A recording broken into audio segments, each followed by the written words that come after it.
চলছে পবিত্র রমজান মাস। এই রমজান মাসে ধর্ম পালনের জন্য সবাই উদগ্রীব। এই পবিত্র মাসে যারা সৎ উপায়ে ব্যবসা করে কিছু মুনাফা অর্জন করতে চান, তাদের জন্য 6টি লাভজনক ছোট বড় ব্যবসার আইডিয়া এই ভিডিওতে শেয়ার করব, যেগুলোর চাহিদা এই রমজান মাসে সবথেকে বেশি থাকে। তাহলে চলুন দেখে নিই কি সেই ব্যবসাগুলো যেগুলোর ডিমান্ড এই রমজান মাসে সবথেকে বেশি এবং কোন জিনিসের ব্যবসা তাড়াতাড়ি সফলতা এনে দেবে।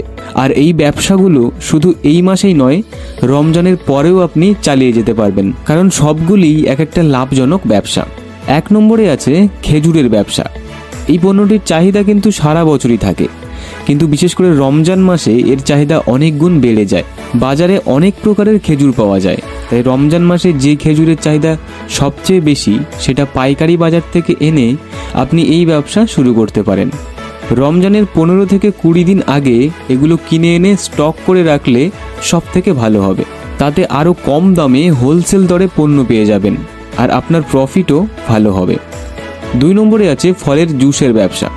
রমজান মাসে রোজার সময় সবাই কিন্তু তৃষ্ণার্ত থাকে, এই জন্য এই ফলের জুসের চাহিদা কিন্তু এই সময় বরাবরই বেশি থাকে। আপনি বোতলে বা ওয়াটার গ্লাসে করে বিভিন্ন ফলের জুস বানিয়ে তা বিক্রি করতে পারেন।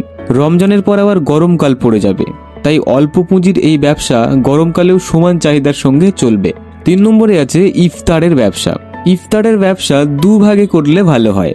একটাতে রাখবেন মিষ্টি আইটেম আর অন্যটাতে ঝালের আইটেমগুলো, অথবা 2 রকম একসঙ্গে করেও রাখতে পারেন। এই আইটেমগুলো নিয়ে যেখানেই বসবেন সেলের কিন্তু অভাব হবে না, কারণ চাহিদাই এত পরিমাণে থাকে।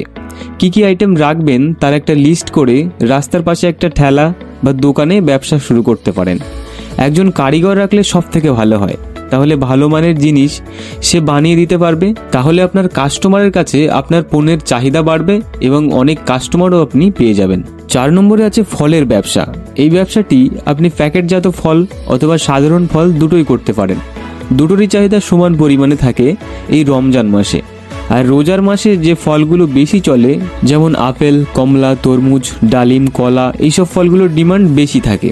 এবার এগুলোকে কেজি দরে বিক্রি করতে পারেন, অথবা সব ফল 2-3টে করে রেখে একটা আলাদা প্যাকেট বানিয়ে একসাথে বিক্রি করতে পারেন। এতে লাভের পরিমাণ একটু বেশি হবে। 5 নম্বরে আছে আতর ও টুপির ব্যবসা। রমজান মাসে বা ঈদের সময় কিন্তু এই আতর বা টুপির দাম অনেক বেড়ে যায়, তার কারণ এই জিনিসগুলোর ডিমান্ডই এত বাড়ে।